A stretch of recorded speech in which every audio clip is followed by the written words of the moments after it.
ले जब अंगड़ाई देख के ढोल जलाई मान रे बुझता ए हो हिरनियन बायखिया विद्या साथ तला के चाँद रे ले जब अंगड़ाई देख के ढोल जलाई मान रे पूरा कोर बीजा रे तोरा कागज नियान बहुत कोर बीजा रे हमर मलिया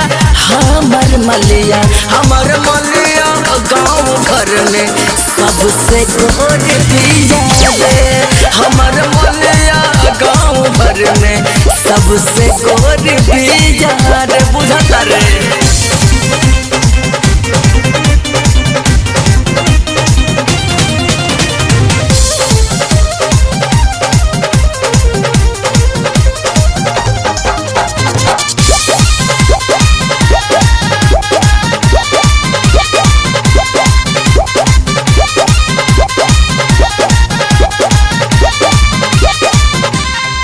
जवना राह से गुजरता बे महके लागे डहरिया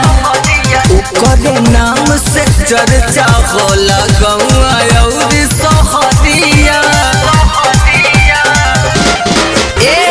जवना राह से गुजरता बे महके लागे डहरिया ओकरे नाम के चर्चा होला गौआ और सहरिया साचो रस से भरल मोर पर बीजा रे हमर मलिया गाँव घर में बहुत गोर दिया रे हमर मलिया गाँव घर में बहुत गोर दिया रे केतना तारीफ कर रे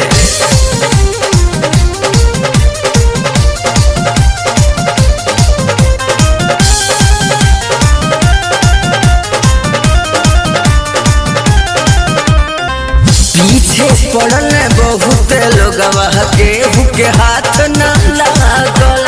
कुंदन राज विवेक न पवल हमरे भगिया